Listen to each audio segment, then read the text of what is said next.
Gamers, we are back with some more modern action. This time around, starting out the week with a little bit of shenanigans. I say shenanigans because we're featuring some decks that we haven't featured on the channel in quite some time. Now, we have seen some variations of zombie-based decks of fluctuating in and out.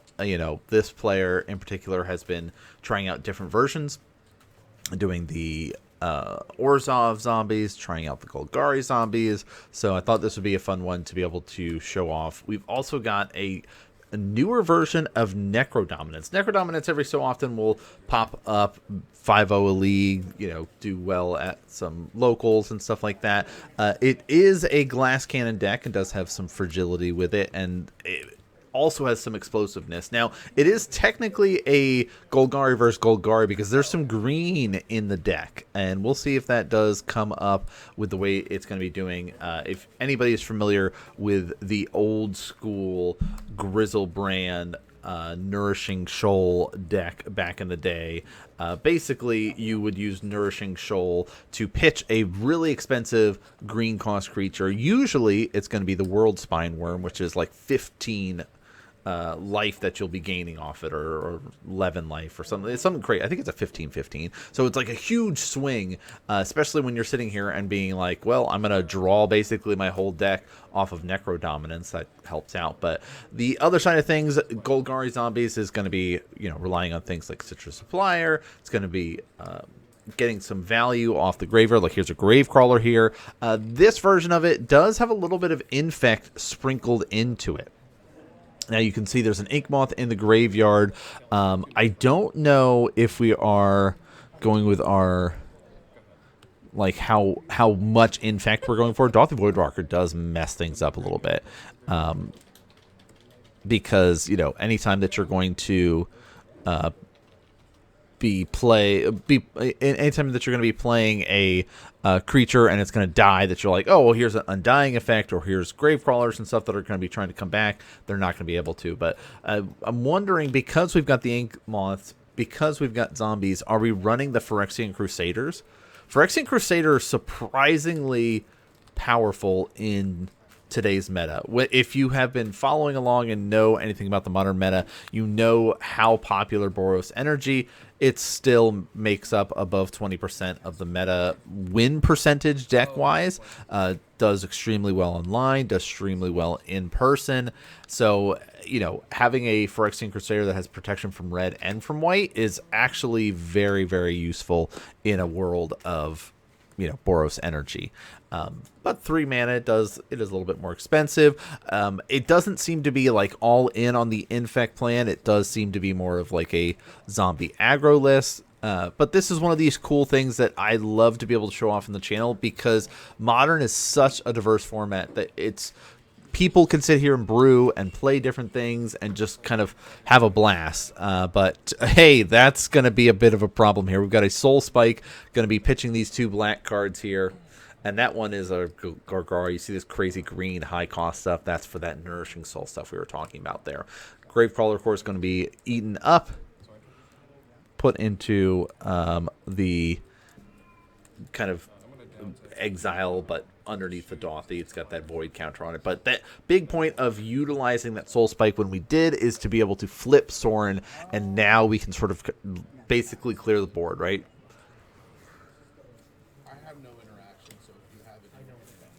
Start making food. We can start shooting things. Like, Sorin's pretty powerful once it flips. It still lets us extort things. But how will our Golgari player, our zombie player, kind of deal with this? Oh, yeah, we forgot the little tick up here. Now, there is a little bit of fluctuations with life, and I do my best to try to track it and remember all the life total stuff. But sometimes I mess up. But I think I tracked it all the best that I could. But if you notice a mistake, you say, wow, that player should not be at that life total. They should be at this life total. Or that card actually interacts this way. Let us know, because I am not a judge. I am somebody that has been playing Magic for a very, very long time and is very familiar with the Modern format. But there are weird interactions and weird cards that exist in Modern that I still forget about and still mess up and mix up. Everybody does. That's part of Magic, right? We know the meme of reading card explains the card, but In this case, well, mistakes still happen. Everybody's human. Now, Lothless Troll is a cool one. Old school Ravnica card here. From the Return to Ravnica era, you got to be able to pitch cards to, put counters on it, but you also have that regenerate effects there. So it is pretty nice. Now we do get to kind of beat face a little bit here with our little bit of shadow effect. And there we get to activate Castle and take 2 damage. Of course, we'll take damage equal number of cards in our hand once we draw. All right. Now, are we making a construct here? Are we tutoring something? Well, we are tutoring no matter what, but are we making a construct? Does that impact? Does it matter?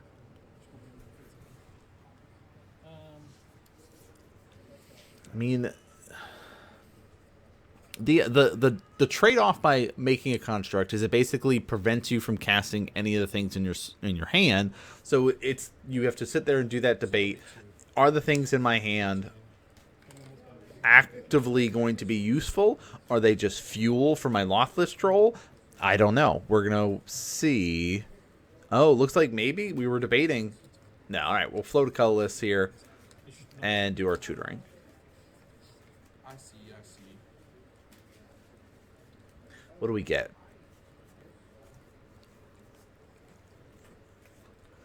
I'd say if you're going to be running Urza Saga, because I have my Jund Saga list together as one of my Urza lists that I'm currently in rotation of decks that we put up on the channel.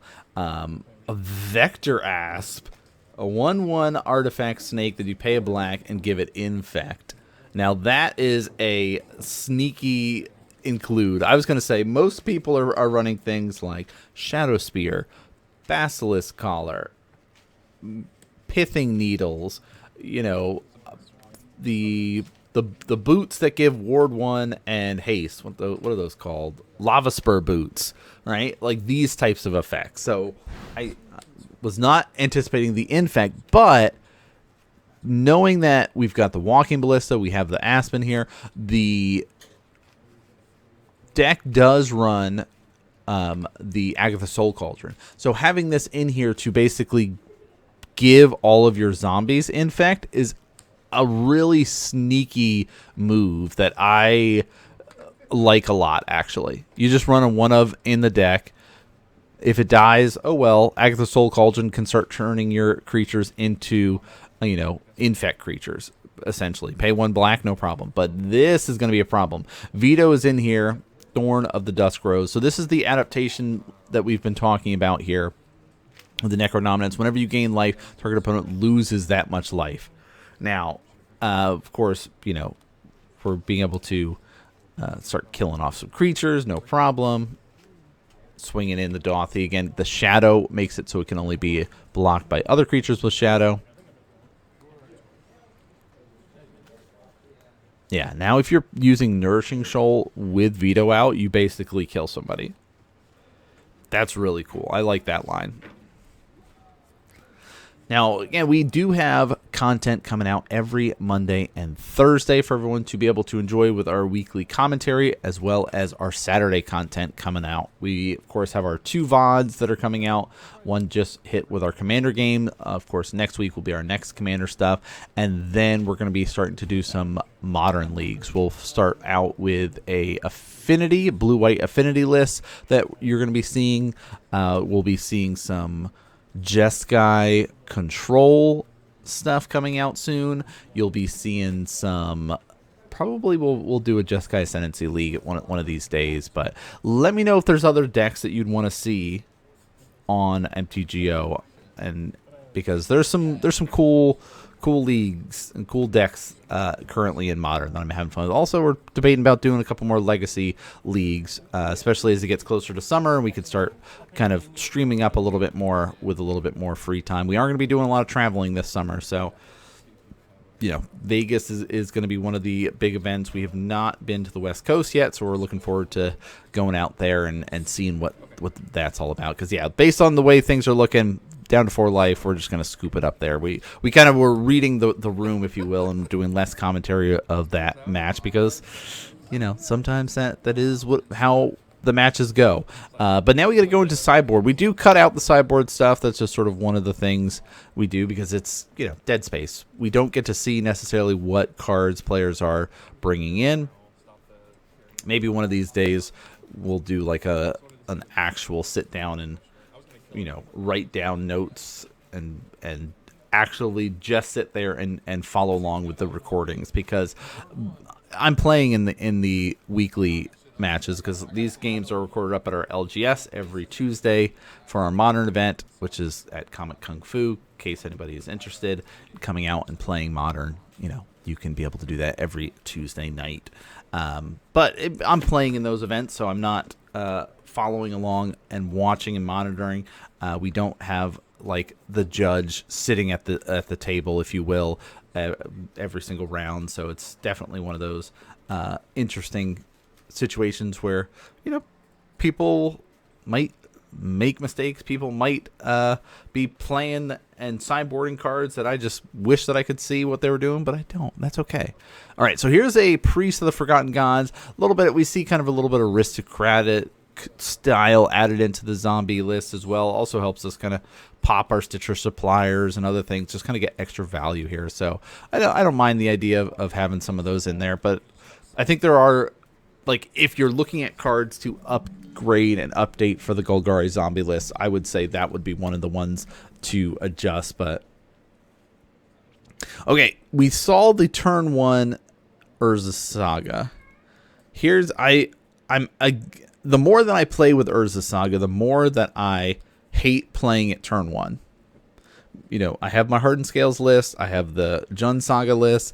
I just like, I hate turn 1 because I've been finding myself wanting a construct more and more, like, you know, forcing removal towards that instead of other things. But we see a Walking Ballista is the tutor up here, and we're gonna get, which is, you know, as soon as you see your opponent tutor up a Walking Ballista and it goes right to the graveyard, you go, oh, okay, so you're gonna do an Agatha's Soul Cauldron shenanigan. Got it.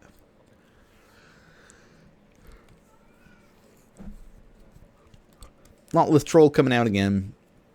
And we're going to go aggro plan here. Priest's going to poke for 1. And now we're getting into 3 mana, which is Necrodominance territory. You hear the cats in the background meowing away. Ah, okay. That's a good way. Like, so knowing that, I wonder if we had the Soul Cauldron already. Like, and we did the Lotless Troll there, but the Trawler getting rid of Ballista is really nice. That kind of hurts us out, hurts us a little bit there, because, you know, knowing that our line was setting up for that, but no more lines along those paths here. So now what are we going to do? How are we going to navigate this? Of course, Lotless Troll is going to be very powerful and able to kind of get in and push for damage here with the trample that it's got. The Bogart Trawler only has 1 toughness. It's a 3/1, so we can jump that in the way.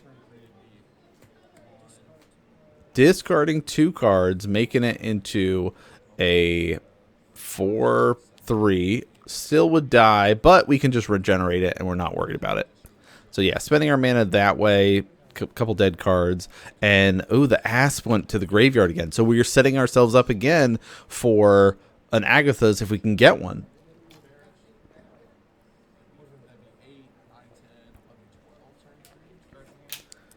I like that swamp a lot.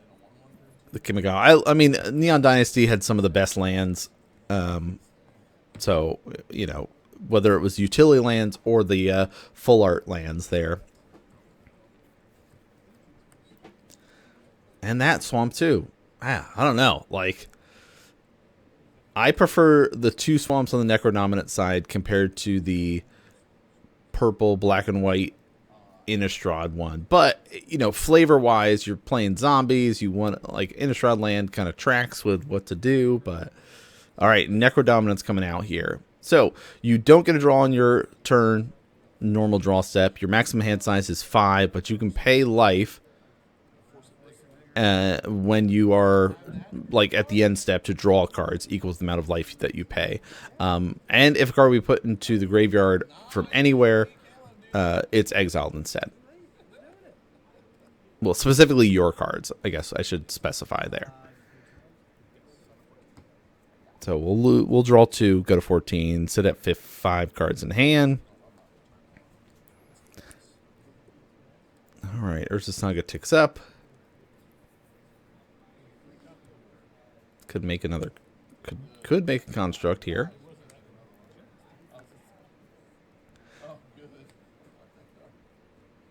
Not going to shock in the land. I mean, we're at 20, but, you know, we're just going to push for damage. Not even going to discard anything. 5 damage coming across. All right.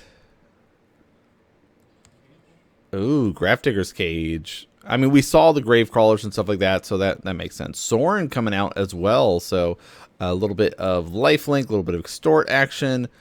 Could have done that in the other order to extorted it, but the fact that we're not kind of, you know, maybe gives us indication that we want to hold that one swamp if we draw a good amount of cards and maybe get like a fatal push or something like that. But we do dig down deep here and are able to hit a soul spike. Now, Sorin was not going to be flipping, of course, because we are gaining some life on the end step here, and Sorin cares in that like main phase 2. Soul Spike the priest, just in case something crazy happens. And we're going to extort that. Okay, so we'll gain 5 off it. Extort, deal 1.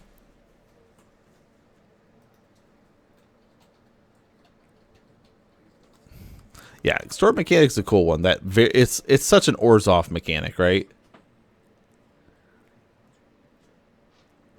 Each opponent loses 1 life. You gain 1 life.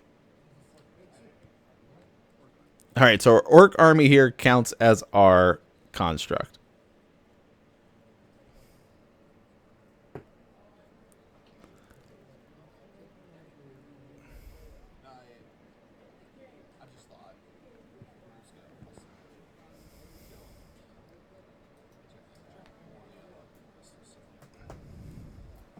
Ooh, okay. Tutoring up a Haywire Mite is really nice. So your opponent is sitting, what, 4 cards left in? They pitched 3 at the end step there. Probably drew. I miscounted how many they drew. They might have 5 cards left in the hand. We'll see. 1, 2, 3, 4, 5. Okay, they're at 5 still. Got rid of 3 cards. Haywire Mite's going to come out. We can get rid of Necrodominance and try to stop the drain that way. We could get rid of the Grafdigger's Cage if there was more graveyard shenanigans we were trying to do, like maybe combo with, like, you know, some drain effects and things like that. But looks like we're more on the beatdown plan this time, so we're less worried about that here. So I think going for Haywire to kill the Necrodominance, Lotless just bring the beats makes sense. Yeah, there we go. So do that. We'll gain 2 life. Now, this is a life total discrepancy already between us tracking it here and the players at the table. Neither of them adjusted life totals for it, forgetting that Haywire Mite does gain 2 life when it is disappearing, right? When it's dying, when it goes to the graveyard there. So sacrificing it will allow you to gain 2 life. If it blocks and dies and goes to the graveyard, you'll gain 2 life. Like, it does actually matter in this matchup, that little bit of life. So a little bit of discrepancy already, but that's part of why we do the camera stuff too, because we get to notice these little nuanced things and going, oh yeah, I can't believe I forgot that 2 life for this. I don't know if it's going to be relevant for this match, but when your opponent is kind of on a mono black burn plan, like there's another soul spike here. Oh no, veto.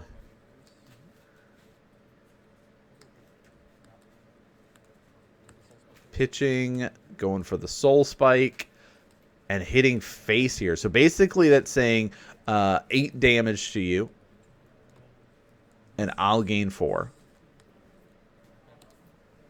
Yeah, veto gonna help us out here, and we're able to push for a little bit of extra damage, get another extra little lifelink there. Bing bing, swamperoo. post-combat main phase. Let's flip Sorin. We've gained, what, 4 or 5 life? So we could minus it here and kill something. Yeah, down tick Sorin, and let's kill the construct, aka Orc Army.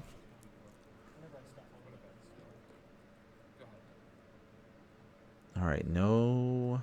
Yeah, we don't have any, like... Oh, Ink Moth. The cheeky, sneaky Golgari Infect coming out here.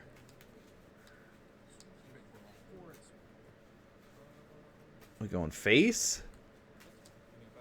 No, looks like we're just going to go for Sorin. Sorin's dead. I like the veto plan. I like that. We have a Nourishing Soul in hand, so we just need a big, dumb green thing, and we'll be able to kind of get there, it looks like, here. Let's see. Only 3 cards left. No Necrodominance. Inquisition.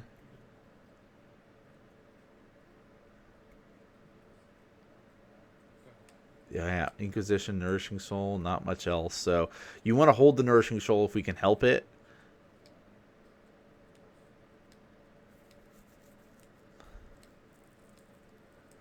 Yeah, I guess there's not really any pumps for this, though, right? The difference between, like, traditional Infect, where you're pumping up, like, an Inkmoth Nexus or things like that, or, like, a Hardened Scales, where you can manipulate and move counters. You're just sort of, like, relying on the splash Infect damage. Go to Blockies. Alright, so Castle here. So, another life total discrepancy. The player says, I'll draw a card, lose a life, but they lose life equal to the equal to the number of cards in your hand.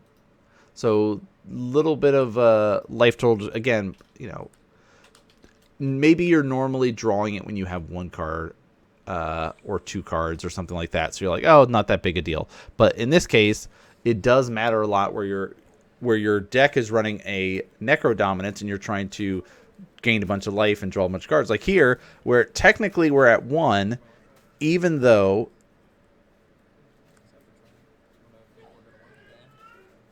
Yeah, even though they think that they're higher. 1, 2, 3, 4. So they thought they were at 5 there. They didn't find a Soul Spike there, so I guess we don't have to worry about it. But that was that little bit of castle difference with the trample of Lotless Troll. Like, could have been much worse there.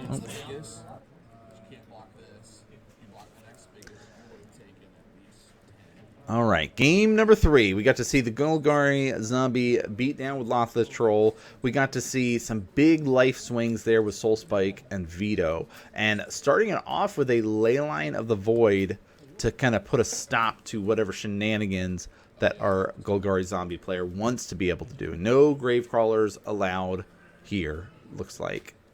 So again, the debate about the turn 1 Urza Saga, I'm still against it. I know it's like a lot of people see it and see the value and like, I want to tutor up something as quick as possible. And maybe in this instant, playing it on turn 1 does have that benefit of I get to get out a Haywire Might right away and get rid of the Leyline. But I don't know. I think is waiting 1 extra turn more beneficial? Probably, because you could make like a construct. I don't know. Butcher Ghoul, because even now it's like the Undying doesn't help us here though. So, and that push exiled, that hurts. It's not the worst, but it definitely hurts. Oh, just kidding. We dropped a card. Suspending the Profane Tutor. I love Profane Tutor. It's like such a cool card.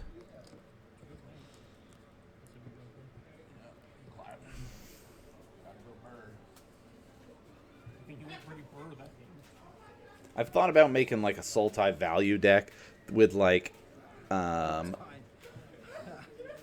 with recall and profane tutors and things like that, but you know, what are you gonna do other than draw cards and tutor for things? Do you need to do more? Who knows? But like, what value do you get from that? Not much. What do you like? Will it be cool and fun? Probably while I play it, and as I lose to like every deck. But you know, it's one of those. I wish that there's some cool snow decks that we could do to make that happen. But I've tried to do some snow stuff before. It just doesn't quite get there the way that we want it to. All right. We did get to do the Haywire Might, pop the Ley Line, which is good. Clears the path. Stitcher Supplier going to help us out. Boom, boom, boom. Fill up our graveyard a little bit more.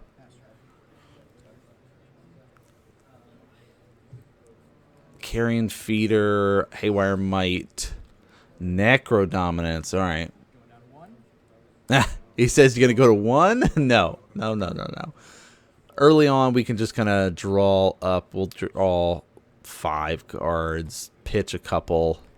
No soul spikes here. Or if they are, we don't want to fire them off yet. Yeah, pitch these 3 to exile. Another Necrodominance going to exile. So that is maybe kind of saying, all right, you've already used your Haywire Might. I might be okay to just ride this one out. Ooh, Soul Cauldron. So we could exile Haywire Might here, pop Stitcher Supplier, and get rid of the Necrodominance. Oh, we go for the Carrion Feeder. Okay. All right. This lets us push a little bit. It's the same. Still going to push for damage. Swing for 2. I don't know. Oh, there's a Haywire Might in hand. I guess you're feeling fine, right? I don't know. Carrion Feeder sacrificing it to itself. I still like the Haywire Might play because we're still going to get Stitches Supplier there, and we get that little bit of setup there to set ourselves up ahead of our opponent, who's at 5 cards. Yeah, they're going to Profane Tutor and probably find another Necrodominance. Get a Gravecrawler back though. We'll see. I guess that's kind of my thinking of if they have to spend their tutor on another Necrodominance, that means that they're not getting something like a Veto or a Nourishing Shoal or something else to set themselves up here.